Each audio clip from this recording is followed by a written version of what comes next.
Hindi humihinga si Zilda.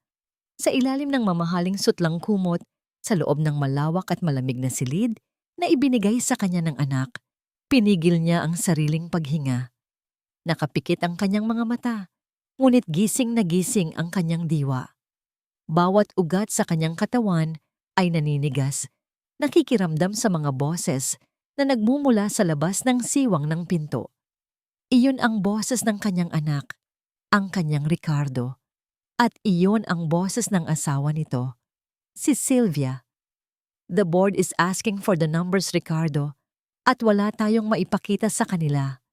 Halata ang pagtitimpi sa boses ni Sylvia, matalim at puno ng panganib. Malulugi na ang kumpanya at alam mo kung sino ang una nilang hahanapin. Alam ko, mahal, gumagawa ako ng paraan. Ang boses ni Ricardo, ang boses na minsan ay kinakantahan siya para makatulog, ay basag at puno ng pag-aalala. Katahimikan, tanging ang marahan at sinusupil na paghikbi lamang ni Zilda ang maririnig kung may sino mang makikinig. Ngunit walang nakikinig sa kanya. May paraan, bulong ni Sylvia. Isang paraan na matagal mo nang iniiwasan, ang bahay ng nanay mo. Naramdaman ni Zilda ang pagkirot sa kanyang dibdib.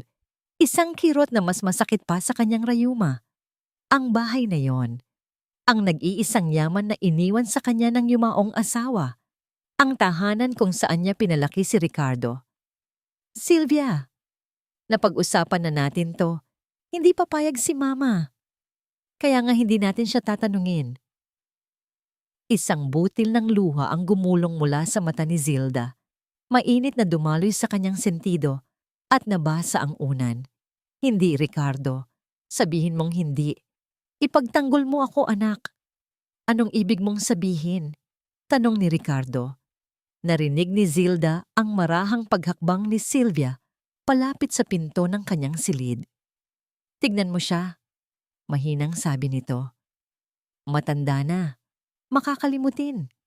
Madalas, kung ano-ano na ang sinasabi.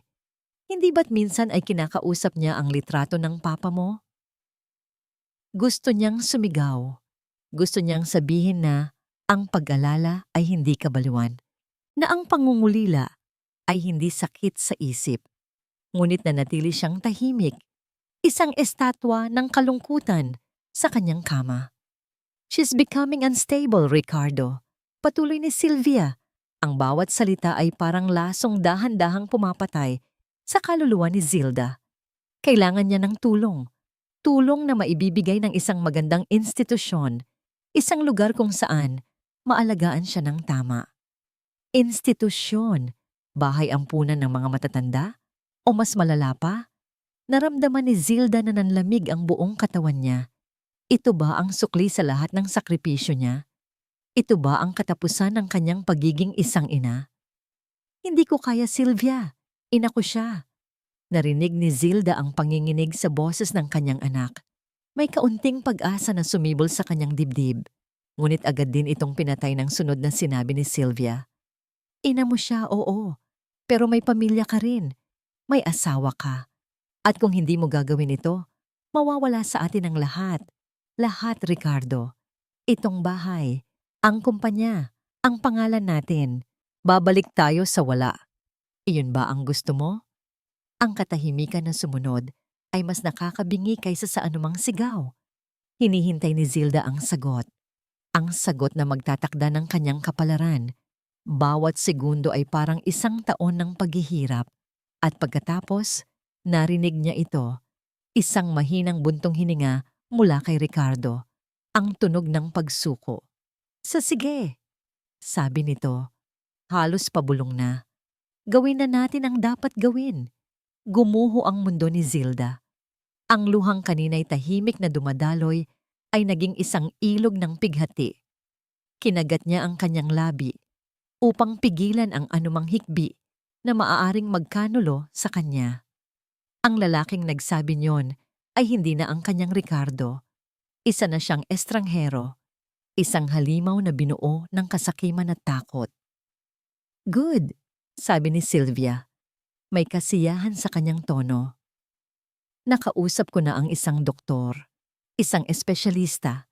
Darating siya bukas ng umaga para i-assess ang kondisyon ng nanay mo. Pirma mo lang ang kailangan sa mga papeles. At pagkatapos, matatapos na rin ang lahat ng problema natin. Narinig ni Zilda ang pag-alis ng kanilang mga yabag. Ang pagsara ng pinto sa kabilang silid, naiwan siyang mag-isa sa dilim. Ang tanging kasama niya ay ang tibok ng kanyang durog na puso at ang mga salitang umuulit-ulit sa kanyang isipan. Bukas ng umaga. Bukas, kukunin na nila siya.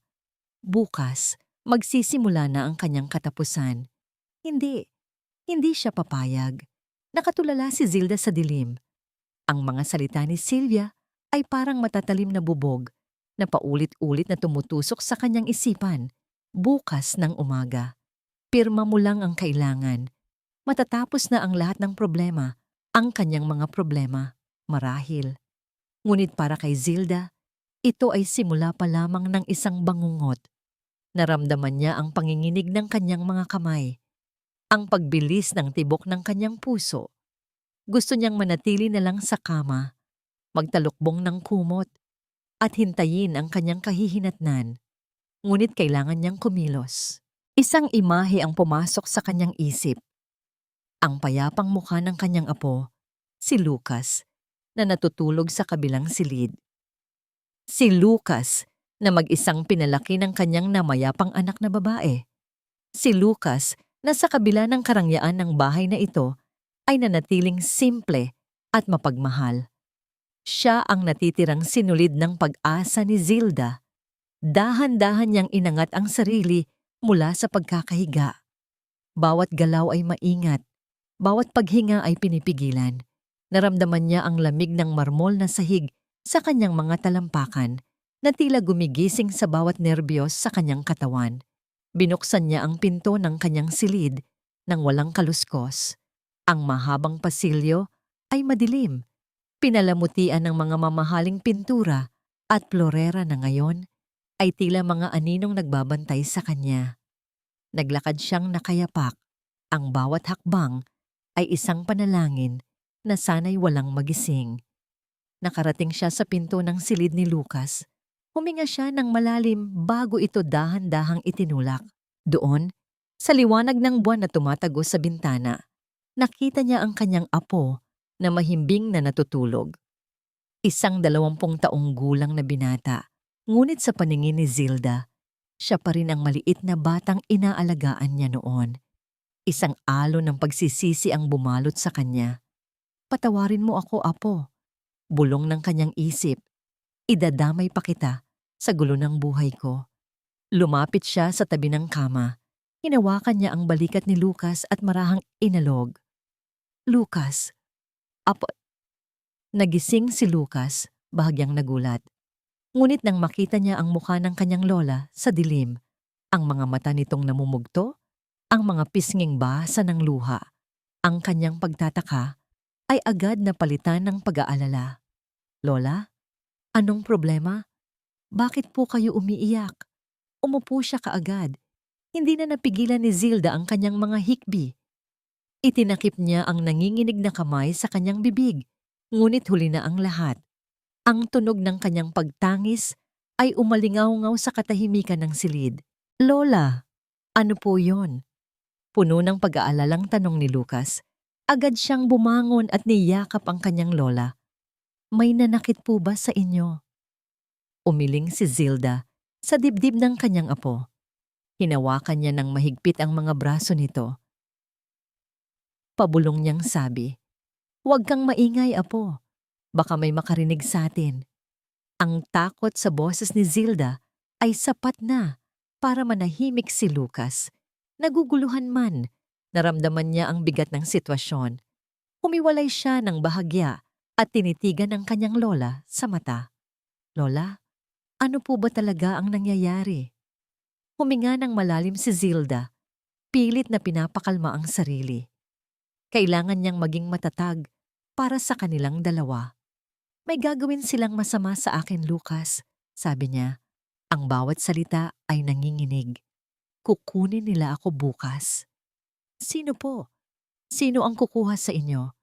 Nakita ni Zilda ang anino ng kanyang anak sa isipan, ngunit hindi niya kayang sabihin ang pangalan nito. Hindi pa. Wala nang panahon para magpaliwanag, Apo. Pakiusap niya, at lalo pang humigpit ang hawak sa mga kamay ni Lucas. Kailangan nating umalis sa bahay na to. Kailangan nating tumakas. Napatitig si Lucas sa kanya, halatang nabigla. Tumakas? Lola, hating gabi na po. Kaya nga ito ang tamang oras, habang tulog silang lahat. Giit ni Zilda. Parang awa mo muna, Lucas. Ikaw lang ang maasahan ko. Magtiwala ka sa akin. Kailangan nating umalis dito. Ngayon na. Ang desperasyon sa mukha ng kanyang lola ay hindi kayang baliwalain ni Lucas. Ang babaeng nag-alaga sa kanya, ang nag-iisang taong nagparamdam sa kanya ng tunay na pagmamahal sa loob ng malaking bahay na yon, ay ngayon humihingi ng tulong sa kanya. Nakita niya ang purong takot sa mga mata nito. Wala nang tanong, wala nang pag-aalinlangan. Ang mahalaga ay ang kaligtasan ng kanyang lola. Dahan-dahan, tumango si Lucas. Ang kanyang mukha ay nagpapakita ng determinasyon na pumalit sa kanyang pagkagulat. Sige po, Lola. Mahina niyang sagot. Aalis po tayo. Sasama ako sa inyo. Isang malaking bigat ang nawala sa dibdib ni Zilda. Sa gitna ng lahat ng kadiliman, isang maliit na ilaw ang muling sumindi. Niyakap niya ang kanyang apo ng mahigpit. Salamat, apo ko. Salamat. Ngunit habang naghahanda silang tumayo, isang mahalagang tanong ang pumigil sa kanila. Isang tanong na hindi pa naisip ni Zilda sa kanyang pagpapanik. Pero saan po tayo pupunta, Lola? Tanong ni Lucas. Ang kanyang boses ay puno ng kawalan ng katiyakan. Huminto si Zilda. Saan nga ba? Saan sila pupunta sa gitna ng gabi na walang dalang anuman? Pagkatapos ay isang pangalan ang pumasok sa kanyang isip. Isang pangalan na nagbigay sa kanya ng kaunting kapanatagan. Ang kanyang matalik na kaibigan sa loob ng 40 taon. Tumingin siya kay Lucas, may bagong kislap ng pag-asa sa kanyang mga mata. Sa kaibigan ko, sagot niya. Kay Elena. Hawak ni Lucas ang kamay ng kanyang lola. Malamig ito at bahagyang nanginginig, ngunit ang higpit ng hawak nito sa kanya ay puno ng determinasyon. Sa sandaling iyon, hindi na siya ang apo na nangangailangan ng pag-aaruga. Siya na ngayon ang tagaprotekta. Dito po tayo, Lola. Bulong niya. Iginagabay si Zilda palayo sa mga pangunahing pasilyo at patungo sa kusina. Bawat tibok ng puso niya ay umakyat yata sa kanyang lalamunan. Ang bawat anino ay tila isang kaaway na naghihintay. Ang katahimikan ng mansyon ay mas nakakabingi kaysa sa anumang ingay. Alam niya ang bahay na ito, bawat sulok, bawat daanan.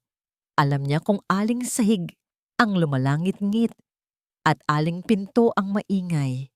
Ito ang kanyang naging palaruan noong bata pa siya. At ngayon, ito ang kulungang kailangan nilang takasan. Nang makarating sila sa pinto ng kusina na patungo sa hardin, huminto si Lucas. Lola, hintayin niyo po ako dito. Huwag po kayong aalis. Bago pa man makasagot si Zilda, mabilis ngunit maingat na tumakbo si Lucas patungo sa isang maliit na utility room sa gilid. Nandoon ang circuit breaker ng buong bahay. Sa isang mabilis na galaw, pinatay niya ang switch na para sa mga ilaw sa hardin at sa CCTV camera na nakatutok sa likod bahay.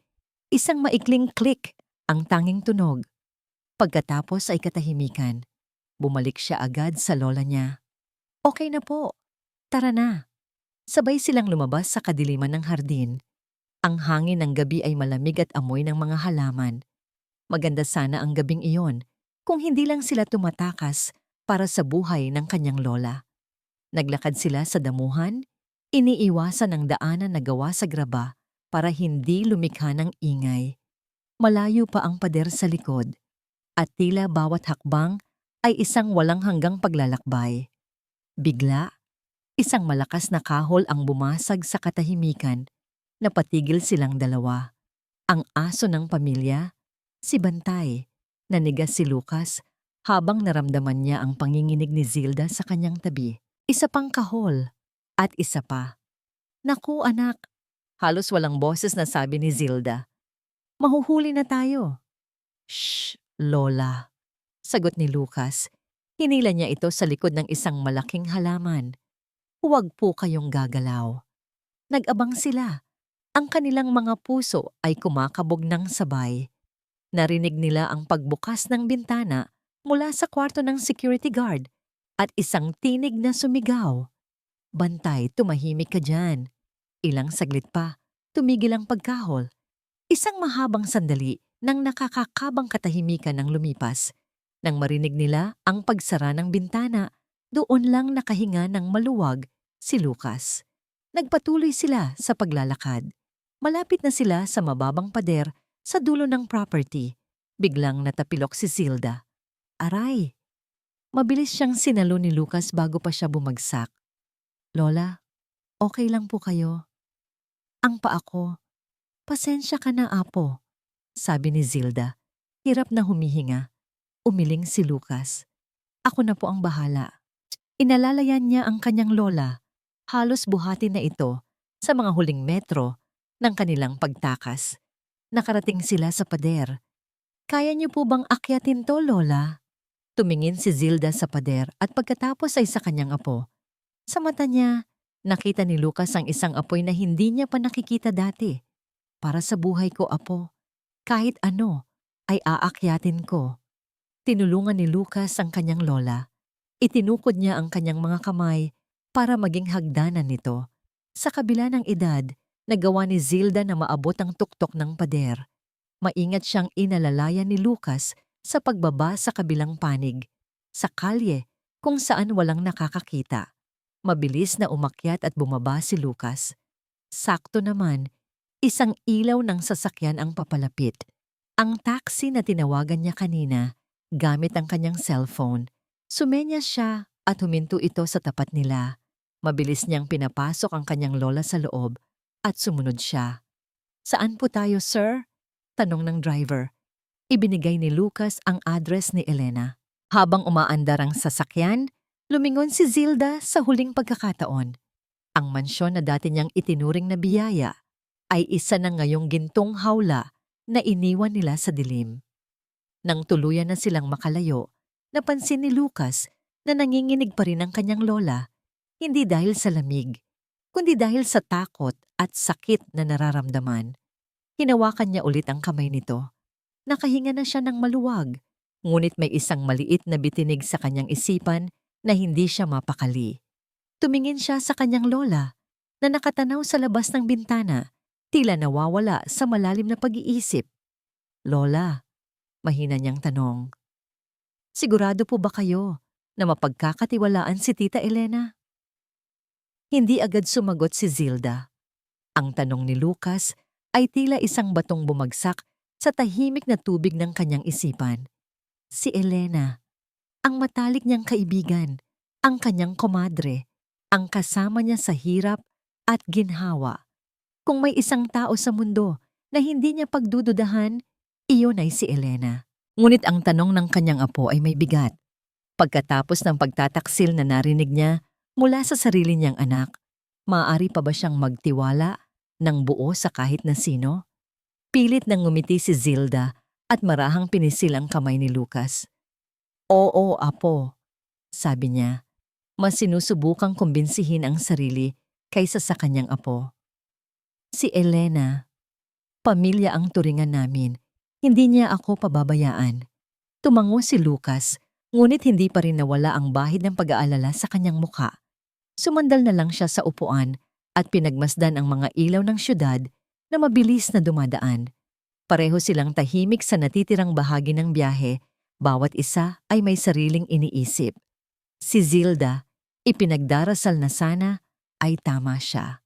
At si Lucas, ipinagdarasal na sana ay tama ang kanyang lola. Huminto ang taxi sa harap ng isang pamilyar na gate. Ang bahay ni Elena. Hindi ito kasing laki ng mansyon ni Ricardo, ngunit malinis, maayos, at higit sa lahat, para kay Zilda, ito ang simbolo ng kaligtasan. Lola, heto na po tayo, sabi ni Lucas, na siyang unang bumaba para alalayan siya. Nanginginig pa rin ang mga tuhod ni Zilda habang tumatayo. Bawat hakbang patungo sa pinto ay parang 1 kilometro ang layo. Paano kung nagbago na rin si Elena? Paano kung itaboy siya nito? Ang mga pagdududa ay nagsimulang muling pumasok sa kanyang isipan. Pinindot ni Lucas ang doorbell. Ilang saglit na katahimikan at pagkatapos, narinig nila ang mga yabag na papalapit. Bumukas ang ilaw sa beranda at bumukas ang pinto. Lumabas si Elena, nakapantulog pa. Ang muka ay nagpapakita ng pag-aalala at pagtataka. Sino yan sa gitna ng gabi? Natigil siya nang makilala ang mga bisita. Zilda? Lucas? Ang mukha ni Elena ay agad na nabalot ng matinding pagkabigla. Diyos ko, Zilda! Anong nangyari sa'yo? Bakit ganyan ang itsura mo? Walang sabi-sabing lumapit si Elena at niyakap ng mahigpit si Zilda. Sa sandaling iyon, lahat ng takot at pagdududa ni Zilda ay natunaw. Naramdaman niya ang init ng yakap ng isang tunay na kaibigan.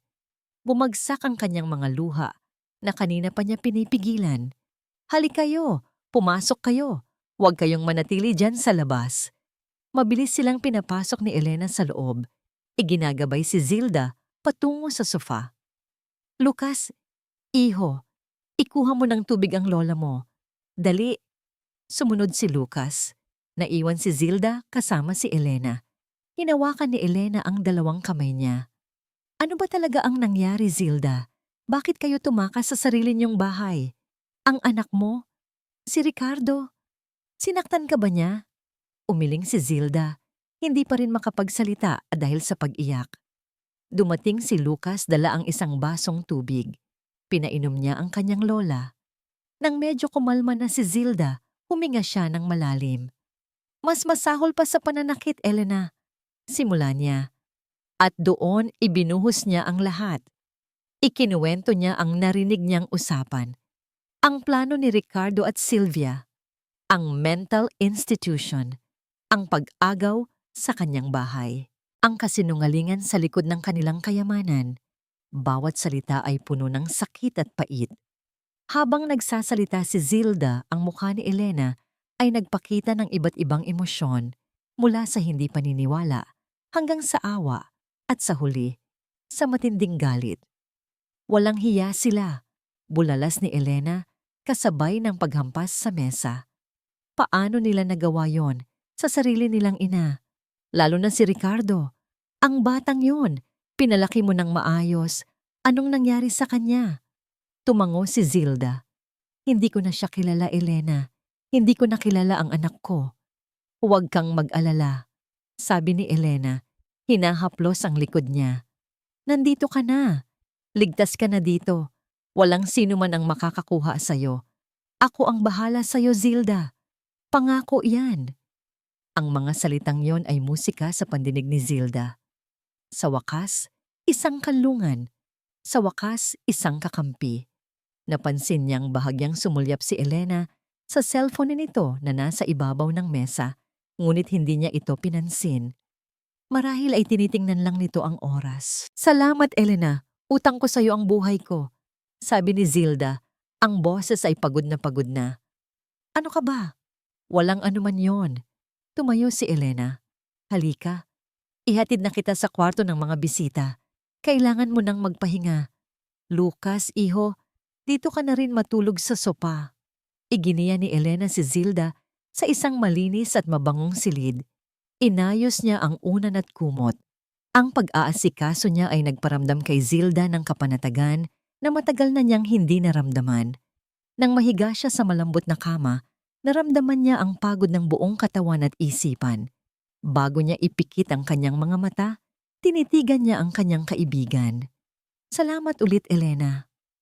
Ngumiti si Elena. Matulog ka na, Zilda. Ligtas ka na. Sa unang pagkakataon sa loob ng maraming oras, naniwala si Zilda na ligtas na nga siya. Dinalaw siya ng antok, isang mabigat ngunit payapang antok. At tuluyan na siyang nakatulog. Nang masiguro ni Elena na mahimbing na ang tulog ng kaibigan, dahan-dahan siyang lumabas ng silid at isinara ang pinto. Kinuha niya ang kanyang cellphone mula sa mesa at tahimik na naglakad patungo sa balkonahe kung saan hindi siya maririnig ni Lucas. Dinial niya ang isang numero. Pagkatapos ng 2 ring, sumagot ang nasa kabilang linya. Nawala ang nangiti sa mga labi ni Elena. Napalitan ito ng isang malamig at kalkuladong ekspresyon. "Hello, Sylvia?" sabi niya sa mahinang boses. "Nasa akin na ang biyenan mo." Nagising si Ricardo na mabigat ang pakiramdam. Ang sikat ng araw na tumatagos sa mamahaling kurtina ng kanilang silid ay tila nanunuya sa kanya. Sa tabi niya, mahimbing pa ring natutulog si Sylvia. Bumangon siya at naupo sa gilid ng kama. Ang mga salitang binitawan niya kagabi ay bumabalik sa kanyang isipan. Parang lason na kumakalat sa kanyang sistema. Gawin na natin ang dapat gawin. Ipinikit niya ang kanyang mga mata. Para rin naman ito sa ikabubuti ni Mama, sabi niya sa sarili. Ngunit kahit anong pilit niya, hindi niya makumbinsi ang sariling puso. Isang mahinang katok sa pinto ang pumutol sa kanyang pag-iisip. "Sir? Ma'am?" Ang boses ng isa sa kanilang mga kasambahay. "Pasensya na po sa abala." Narinig ni Ricardo ang paggalaw ni Sylvia. "Ano yon?" Sigaw nito, halata ang inis sa pagkakaistorbo. Almusal po." "Hindi pa po bumababa si Doña Silda," sabi ng kasambahay. Kinakatok ko po siya sa kwarto niya, pero wala pong sumasagot. Nagkatinginan sina Ricardo at Sylvia. Isang hindi maipaliwanag na kaba ang biglang gumapang sa dibdib ni Ricardo. Mabilis na bumangon si Sylvia, kinuha ang kanyang silk robe at nagmarch sa palabas ng silid. Sumunod si Ricardo. Dumiretso sila sa kwarto ng kanyang ina. Kumatok si Ricardo. "Ma? Mama?" Walang sagot. Binuksan ni Sylvia ang pinto. Ang kama ay maayos na. Walang Zilda. Ang bintana ay bahagyang nakabukas. Hinahayaang pumasok ang malamig na hangin ng umaga. "Nasaan siya?" tanong ni Ricardo. Nagsisimula ng mataranta. "Baka naglalakad lang sa hardin." Ngunit ang mukha ni Sylvia ay hindi nagpapakita ng simpleng pag-aalala. Ito ay nagpapakita ng hinala. Mabilis siyang naglakad patungo sa security room. Sumunod si Ricardo. Ang kaba sa kanyang dibdib ay lalo pang lumalaki. "I-rewind mo ang footage simula hating gabi." Utos ni Sylvia sa security guard. Sinunod ng gardya. Ngunit habang pinapanood nila, napansin nilang may 1 oras na patay ang kamera sa likod bahay. 1 oras na blanko. "Anong nangyari dito?" galit na tanong ni Sylvia. "Hindi ko po alam, ma'am. Nag-brown out po siguro saglit sa linyang yan." "Imposible!" sigaw ni Sylvia. Pagkatapos ay napatingin siya sa kwarto ni Lucas. Mabilis siyang naglakad patungo roon at binuksan ang pinto. Walang tao. Maayos din ang kama. Sa sandaling iyon, naintindihan na ni Sylvia ang lahat. Humarap siya kay Ricardo. Ang kanyang mga mata ay nag-aapoy sa galit.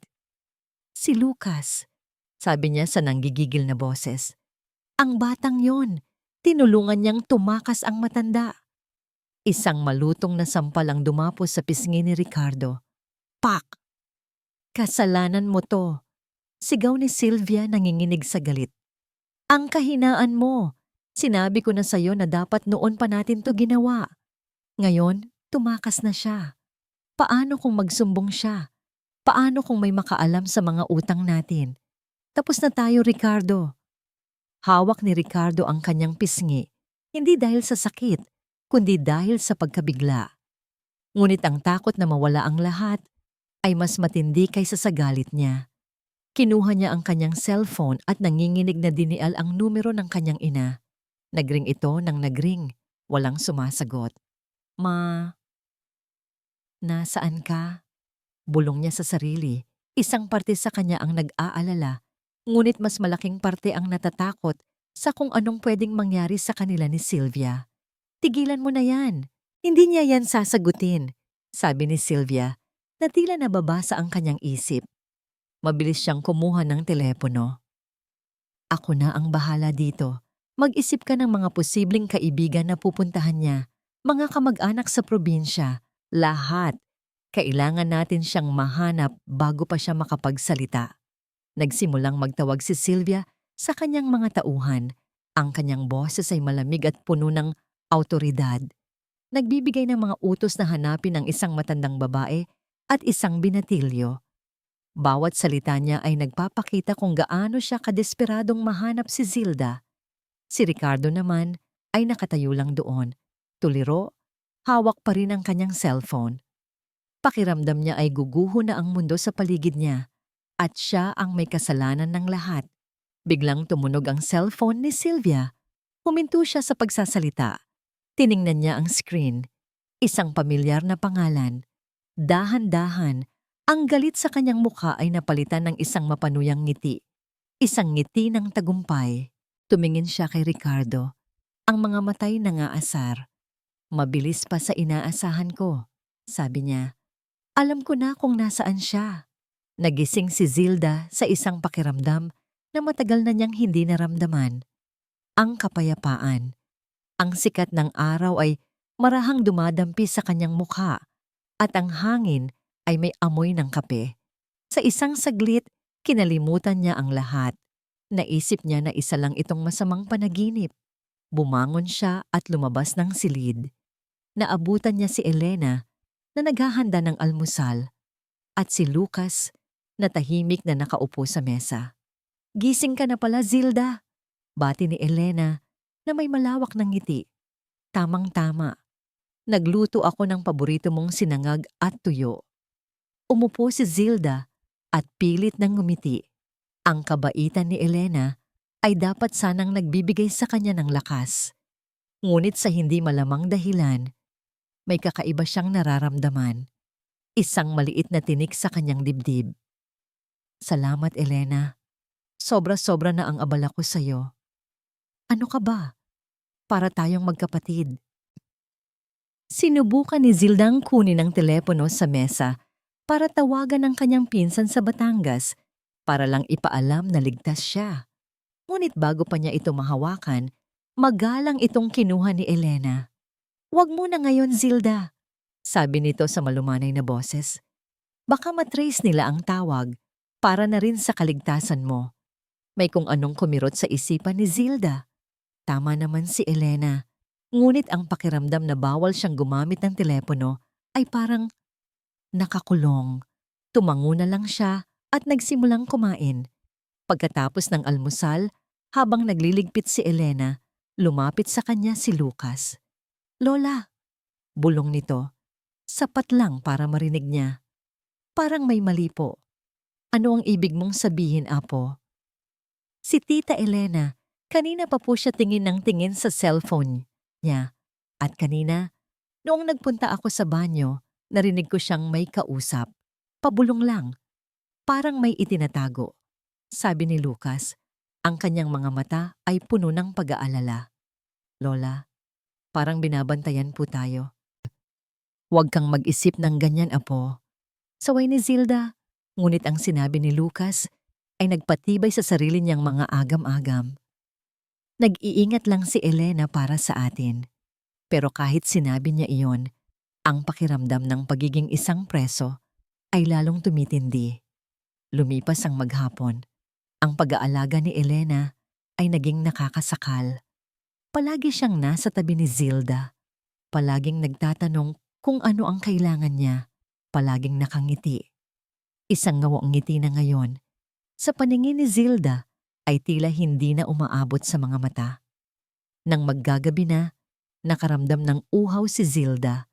Tumayo siya para kumuha ng tubig sa kusina. Tahimik ang buong bahay. Si Lucas ay nasa hardin. Si Elena naman, akala niya ay nasa silid nito. Ngunit habang papalapit siya sa kusina, narinig niya ang isang boses. Mahina. Nagmumula sa study room ni Elena. Bahagyang nakabukas ang pinto Dahil sa kaba at sa lumalaking hinala, dahan-dahan siyang lumapit. Itinapat niya ang kanyang tainga sa siwang ng pinto. Ang puso niya ay kumakarera. At doon, narinig niya ang mga salitang tuluyang dudurog sa kanyang natitirang pagtitiwala. Oo, parating na kayo, sabi ng boses ni Elena. Huwag kayong mag-alala, pinapakalma ko lang siya. Oo, syempre, malaki ang utang na loob ko sa'yo, Sylvia.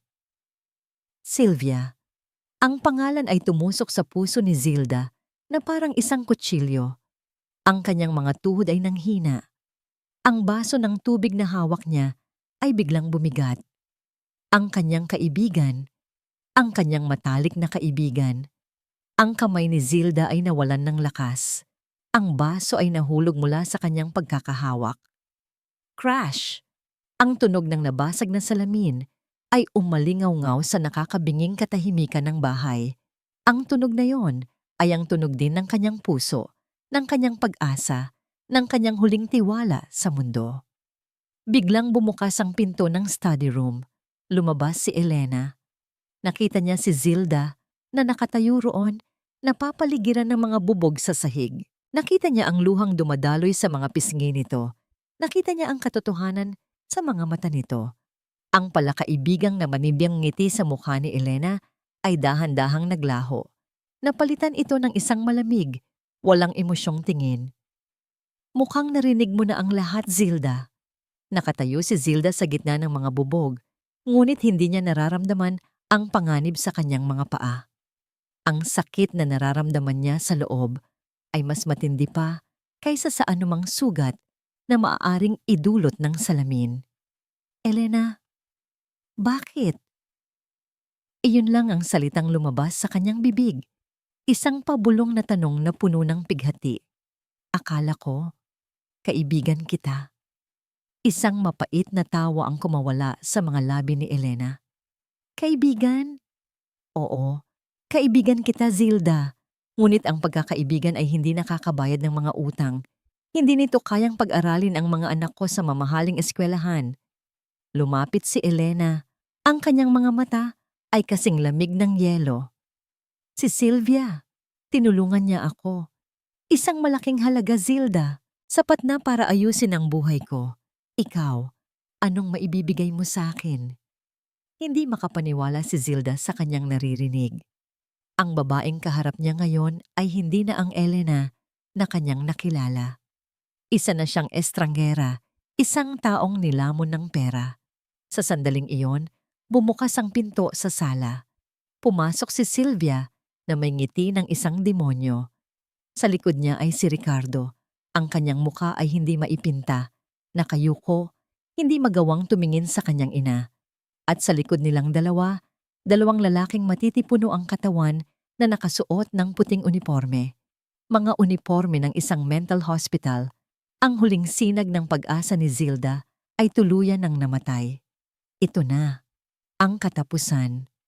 Salamat sa tulong mo, Elena, sabi ni Sylvia. Ang kanyang boses ay umaalingaw-ngaw sa buong bahay. Asahan mo ang napag-usapan natin. Tumingin si Sylvia kay Zilda, ang kanyang mga mata ay puno ng paghamak. Tignan mo ang sarili mo, Mama. Nagsisigaw, gumagawa ng gulo. Hindi ba't sinabi ko sa'yo, Ricardo, na kailangan na niya ng tulong? Gusto ni Zildang sumigaw. Gusto niyang sabihin ang katotohanan. Ngunit para saan pa? Sino ang maniniwala sa isang matandang babae na ipinagkanulo ng sarili niyang anak at ng kanyang matalik na kaibigan? Tumingin siya kay Ricardo, isang huling, desperadong pakiusap. Anak, ang tanging nasabi niya, ang kanyang boses ay basag na. Huwag mong gawin to sa akin. Sa wakas, nag-angat ng tingin si Ricardo. Nakita ni Zilda ang sakit sa mga mata nito, ang pagsisisi, ngunit nakita rin niya ang takot, ang kahinaan. Umiling si Ricardo at muling yumuko. Para rin po ito sa inyo. Ma, sabi niya, ang kanyang boses ay halos hindi marinig. Para gumaling kayo. Ang mga salitang yon ang pinakamasakit sa lahat. Ang pagtataksil na binalot sa kunwaring pag-aalala. Lumapit ang dalawang lalaki. Dahan-dahan. Tila mga lobong papalapit sa kanilang biktima. Umatras si Zilda, napasandal sa pader. Wala na siyang mapupuntahan. "Huwag kayong lalapit sa akin," sigaw niya. Ang kanyang boses ay puno ng desperasyon. "Mga sinungaling kayo, mga demonyo." Ngumisi lang si Sylvia. "Kita niyo na," sabi niya sa dalawang lalaki. Masyado na siyang naghahalucinate. Delikado na siya. Itinaas ng isang lalaki ang kanyang kamay. Handa nang hawakan si Zilda. Sa sandaling iyon, naramdaman ni Zilda ang tunay na kahulugan ng kawalan ng pag-asa. Napapaligiran siya ng mga kaaway. Ang huling taong pinagkatiwalaan niya ay nagkanulo sa kanya. At ang sarili niyang anak. Ang sarili niyang anak ang nagbigay ng hatol sa kanya. Ipinikit ni Zilda ang kanyang mga mata. Hinihintay ang paghawak ng malamig na kamay. Hinihintay ang kanyang katapusan. Ngunit bago pa man dumampi ang kamay sa kanya, isang malakas na sigaw ang bumasag sa tensyon. "Huwag niyong sasaktan ang lola ko." Isang malakas na kalabog ang sumunod. Nagmulat si Zilda at nakita niya si Lucas. Nakalalabas lang mula sa hardin. Sa kanyang mga kamay, hawak niya ang isang malaking paso na gawa sa luwad. Sa isang iglap, ibinato niya ito sa bintanang salamin sa kanyang tabi. Crash! Ang tunog ng nabasag na salamin ay yumanig sa buong bahay, mas malakas pa kaysa sa tunog ng baso kanina. Lahat ay napalingon kay Lucas na bigla sa kanyang ginawa. Nakatayo si Lucas sa harap ni Zilda. Ang kanyang mga braso ay nakadepensa. Hinarangan ang kanyang lola mula sa lahat. Ang kanyang dibdib ay mabilis na tumataas baba. Ang kanyang mga mata ay nag-aapoy sa galit na hindi pa nakikita ni Zilda sa kanya kailanman. Nakatayo si Lucas sa pagitan ng kanyang lola at ng buong mundo. Nanginginig ang kanyang mga binti at ang tibok ng kanyang dibdib ay dumadagundong sa kanyang tainga. Ang mga piraso ng paso ay nagkalat sa kanyang paanan, ngunit hindi niya inalis ang kanyang tingin sa mga taong nasa harap niya. Kay Sylvia na puno ng galit, sa dalawang yaya na nag-aabang, at higit sa lahat, sa kanyang tito Ricardo na hindi makatingin sa kanya ng diretsyo.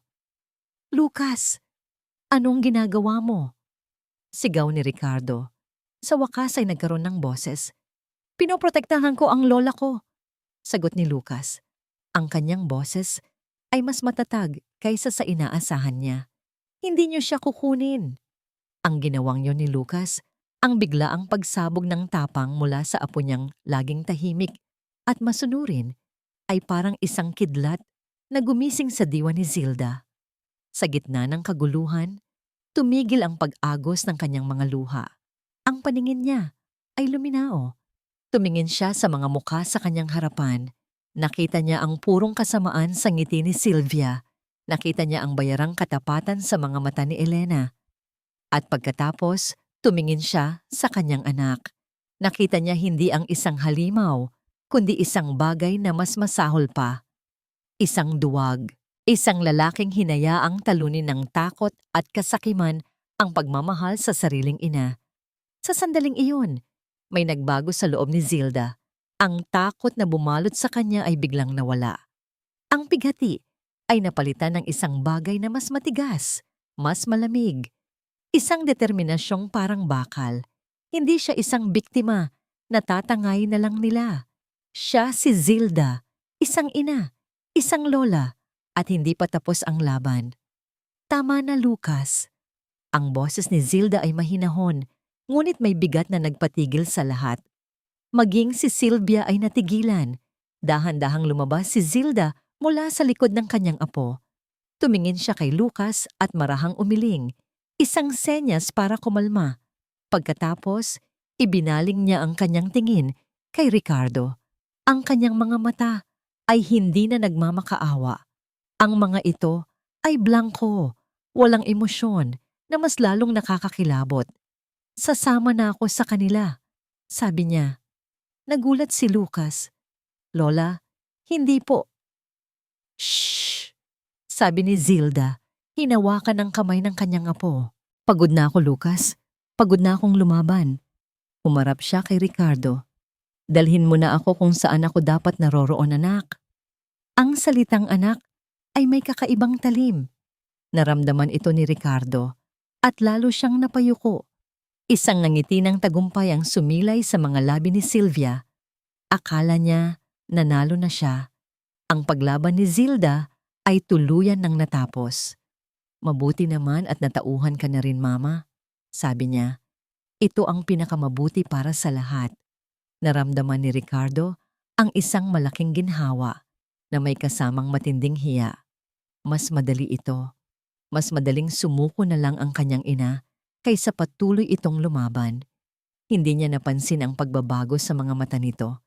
Hindi niya nakita ang apoy na nagsisimula nang magliyab sa likod ng blangkong tingin. Sumenya si Celia sa dalawang lalaki. Dahan-dahan silang lumapit kay Zilda, isa sa bawat gilid. Hindi na pumalag si Zilda. Hinayaan niya silang alalayan siya. Niyaya rin nila si Lucas na sumama pabalik sa mansyon. Habang naglalakad sila palabas ng bahay ni Elena, dumaan sila kay Ricardo. Huminto si Zilda sa harap niya. Sa unang pagkakataon, tinitigan niya ito ng diretso sa mata. At sa isang saglit, nakita ni Ricardo ang apoy at kinilabutan siya. Nagpatuloy sila sa paglakad. Habang papalabas sila ng pinto, patungo sa sasakyang naghihintay, marahang pinisil ni Zilda ang kamay ni Lucas na hawak pa rin niya. Isang mahigpit na pisil, isang senyas. Inilapit niya ang kanyang bibig sa tainga ng kanyang apo, sapat lang para ito ang makarinig. Magpanggap ka lang, bulong niya. May plano ako. Ang pagbabalik sa mansyon ay kakaiba. Para kay Zilda, para siyang isang reynang ibinalik sa kanyang palasyo, hindi bilang pinuno, kundi bilang isang bihag. Ngunit habang inaalalayan siya papasok, habang ang mga mata ni Celia ay nakamasid sa bawat galaw niya na may halong pagkasuklam at tagumpay, alam ni Zilda na nagkakamali sila. Sa labas, isa siyang talunang reyna, isang matandang babae na sumuko na sa kanyang kapalaran. Pero sa loob, bawat piyesa ng laro ay maingat niyang isinasaayos. Ang pagpapanggap ay nagsimula. Kinabukasan, nagsimula si Zildang gampanan ang papel na ibinigay sa kanya ni Sylvia. Nagsasalita siyang mag-isa. Minsan, tatawagin niyang Ricardo ang hardinero. Hahanapin niya ang kanyang yumaong asawa na tila nalilimutan na matagal na itong pumanaw. Ang galing mong umarte, Lola. Bulong sa kanya ni Lucas isang gabi habang naghahapunan sila. Ngumiti lang si Zilda ng bahagya. Nakikita mo ba, Ricardo? Sabi ni Sylvia sa kanyang asawa sa harap ng hapagkainan. Sapat na para marinig ni Zilda. Lumalala na siya. Tama ang naging desisyon natin. Tinapunan lang ni Zilda ng isang tingin na walang kahulugan si Celia at pagkatapos ay kinausap ang kanyang platong walang laman. Mamaya na po tayo mag-usap, mahal, pagkatapos kumain. Isang halakhak ang kumawala kay Sylvia. Si Ricardo naman ay mabilis na umiwas ng tingin, puno ng hiya. Panatag na sila. Kampante. At yun mismo ang kailangan ni Zilda. Nang gabing iyon, nang ang buong bahay ay tahimik na at ang tanging maririnig ay ang ugong ng aircon, kinatok ni Zilda ang silid ni Lucas. Apo, gising ka pa? Agad na bumukas ang pinto. Opo, Lola. Hinihintay ko po kayo. Halika. May kailangan tayong kunin. Sabi ni Zilda, ang kanyang boses ay hindi na parang sa isang ulyanin. Ito ay matatag at puno ng awtoridad. Sinundan siya ni Lucas. Naglakad sila ng walang ingay, parang mga magnanakaw sa sarili nilang teritoryo. Ang kanilang destinasyon, ang lumang library ng kanyang yumaong asawa. Isang silid na halos hindi na pinapasok ni Numan, puno ng mga libro at alaala. Dito, Apo, sabi ni Zilda. Itinuturo ang isang malaki at antigong aparador ng mga libro na gawa sa nara. Sa likod nito, nagtaka si Lucas. Paano po natin yan maaatras? Ngumiti si Zilda. Hindi natin kailangang atrasin. Lumapit siya sa isang partikular na libro sa gitnang hilera, isang makapal na diksyonaryo. Imbes na bunutin, marahan niya itong itinulak paloob. Isang mahinang click ang narinig nila. Isang bahagi ng aparador na nakatago sa pagitan ng mga libro ay bahagyang bumukas. Isang lihim na kompartimento. Namangha si Lucas. Lola, ang papa mo Ricardo ay laging may mga sikreto, sabi ni Zilda. Sa loob ng maliit na espasyo, may isang metal na kahon. Kinuha ito ni Zilda. Nanginginig ang kanyang mga kamay, hindi dahil sa takot, kundi dahil sa bigat ng kanilang gagawin. Binuksan niya ang kahon. Sa loob, naroon ang lahat. Ang orihinal na titulo ng lupa ng bahay na kinatitirikan nila, malinaw na nakapangalan kay Zilda. At sa ilalim nito, ang mas mahalagang bagay, ang mga lumang libro ng kwenta, ledgers. Ang mga unang talaan ng kumpanya ni Ricardo noong nagsisimula pa lang ito at ang kanyang ama pa ang tumutulong sa kanya. Ano po yan, Lola? Ito apo ang katotohanan, sabi ni Zilda habang binubuklat ang mga pahina. Malinaw na nakasulat doon ang mga orihinal na puhunan, ang mga totoong kita, at ang mga utang na sinimulang gawin ni Ricardo kahit noong araw pa. Mga utang na hindi niya sinabi sa ama niya.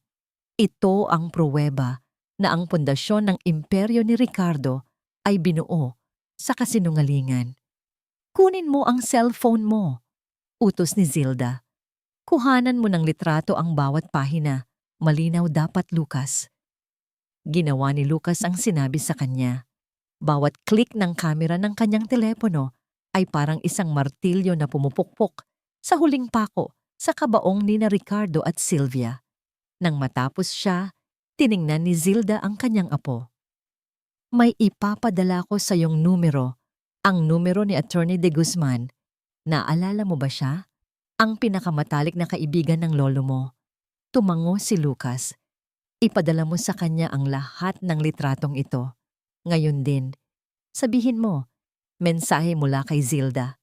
At sabihin mo, kailangan ko siyang makausap bukas na bukas. Natapos ang kanilang misyon. Naibalik nila ang lahat sa dati. Walang sino mang nakahalata. Kinabukasan, sa almusal, habang umiinom ng kape si Sylvia, na parang reyna ng mansyon, tiningnan siya ni Zilda na may kakaibang ngiti. Alam mo, Sylvia, sabi ni Zilda sa isang tonong parang nangangarap.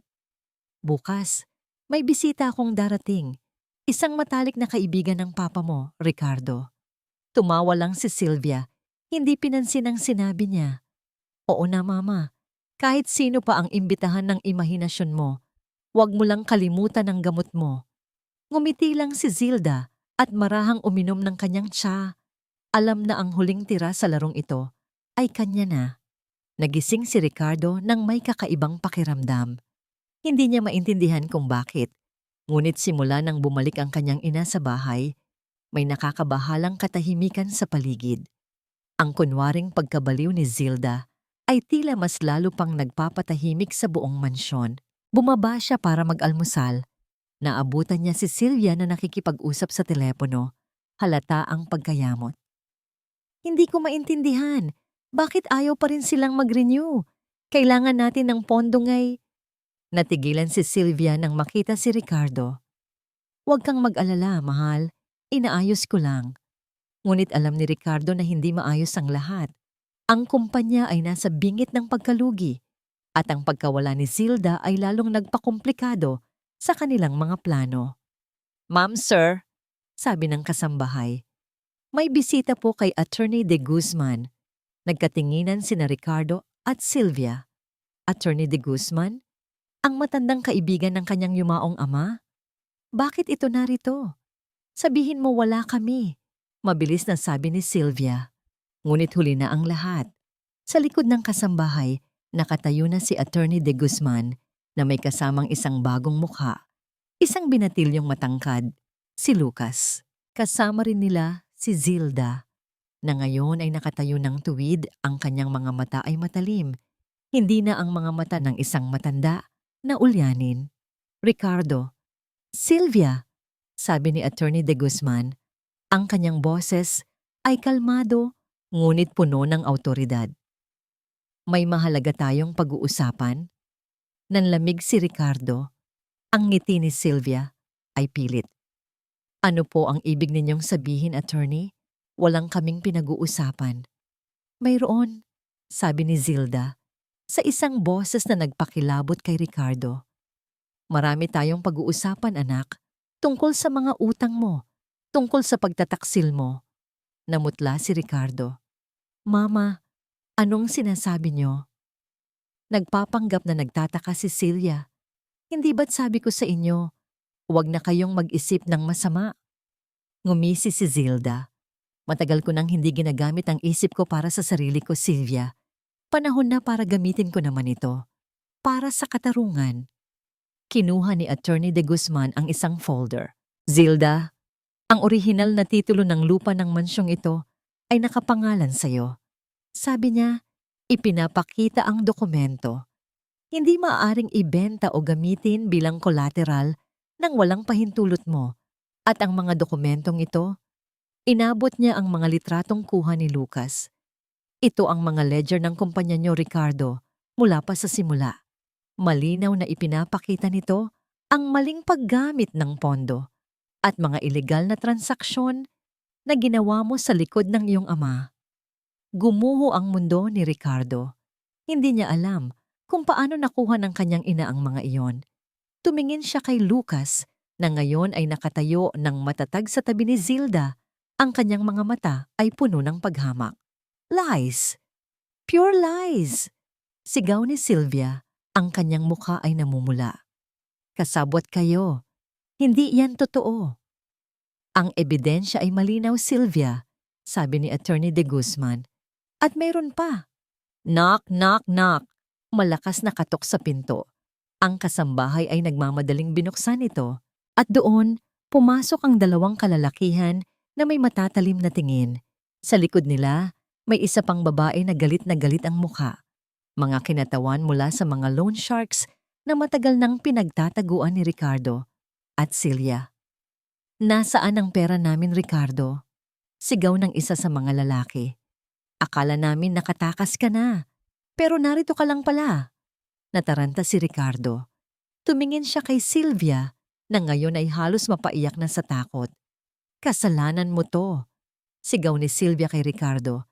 Sa wakas ay sumabog na. Dahil sa pagiging mahina mo. Kung hindi mo ako sinunod noon pa, hindi sana tayo mapupunta sa sitwasyong ito. Kung hindi mo ako pinigilan na ipadala ang matandang yan sa mental. Ngayon, wala na tayo. Ang pag-amin ay lumabas ng walang preno. Nagulat si Ricardo, pati sina Attorney De Guzman at Zilda.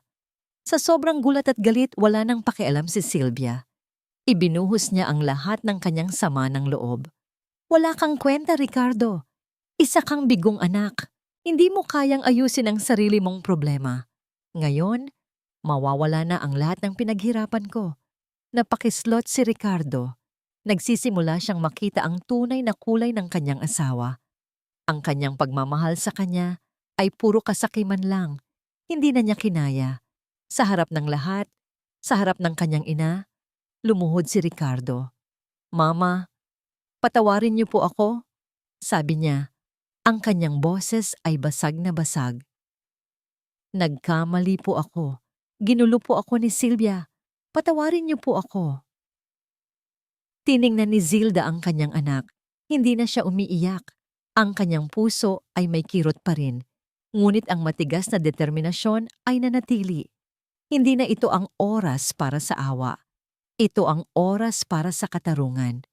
Isang ilaw ng sasakyan ang huminto sa labas. At pagkatapos, narinig nila ang tunog ng mga sirena.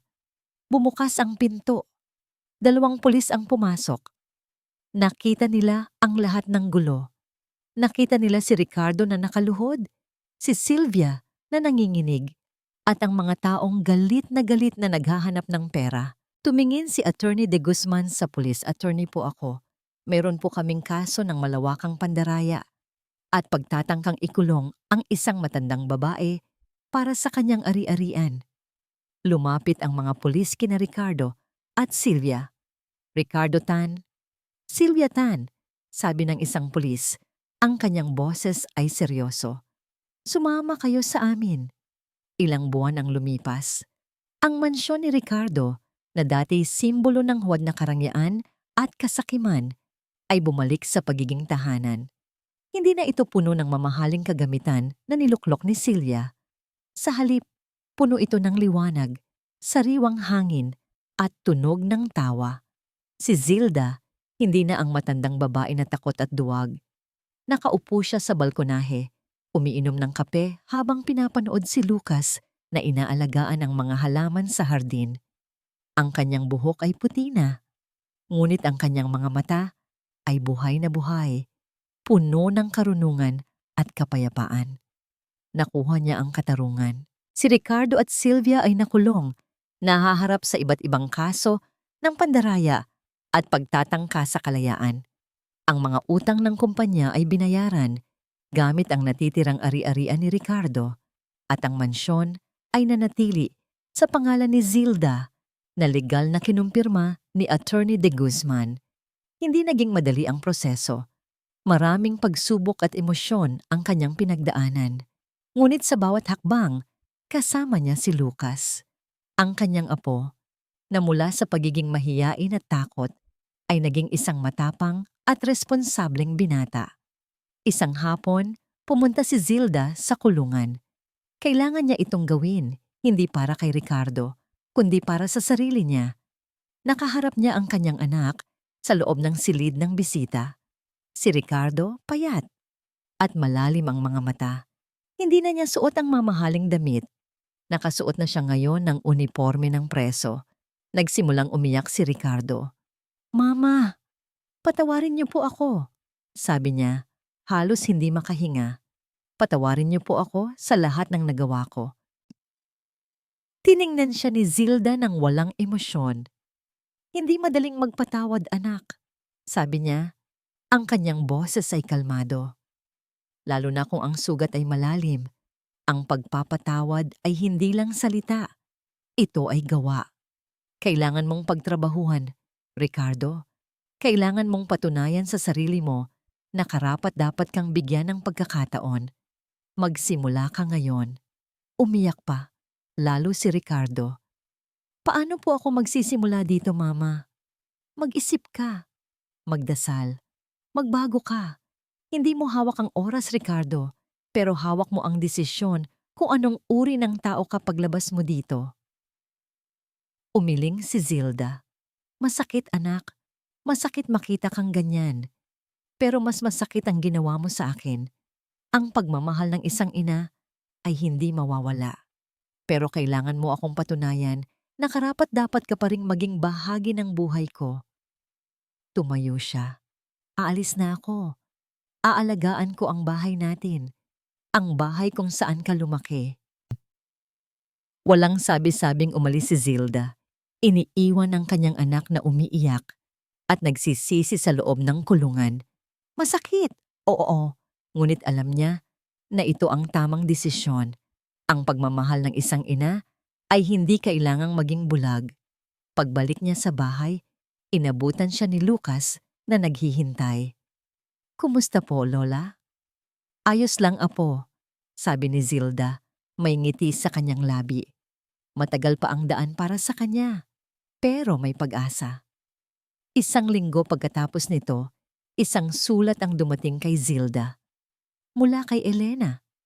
Isang liham ng paghingi ng tawad na sinulat habang nasa piitan din ito dahil sa kanyang pagkakasangkot sa kaso. Binasa ito ni Zilda at pagkatapos ay tahimik na inilagay sa kanyang drawer. Hindi pa siya handang magpatawad, ngunit hindi na rin siya galit. Ang bahay na yon, ang lumang bahay, ngayon, ito na ang tunay na tahanan. Wala na ang lahat ng luho. Ang mga dingding ay hindi na nakakakulong. Ang mga bintana ay nagpapapasok na ng hangin ng kalayaan. Si Zilda ay natagpuan ng kanyang kapayapaan. hindi sa yaman, kundi sa pagmamahal. Ang tunay na kayamanan ay hindi nasusukat sa pera o ari-arian. Ito ay nasusukat sa lakas ng loob na lumaban para sa tama, sa kakayahang magpatawad kahit pa unti-unti, at sa pagmamahal ng pamilya na handang manatili sa tabi mo. Nang gabing iyon, habang lumulubog ang araw, nakaupo si Zilda sa beranda, kasama si Lucas. Pinapanood nila ang mga bituin na nagsisimulang magpakita sa madilim na kalangitan. "Lola, ang ganda po ng gabi," sabi ni Lucas, sumandal sa kanyang balikat. Ngumiti si Zilda. "Oo, apo, napakaganda." Hinawakan niya ang kamay ni Lucas. Hindi man sila mayaman sa mata ng mundo, ngunit sila ay mayaman sa pagmamahalan at katarungan. At sa wakas, si Doña Zilda ay nakakita ng bagong simula sa kanyang lumang tahanan.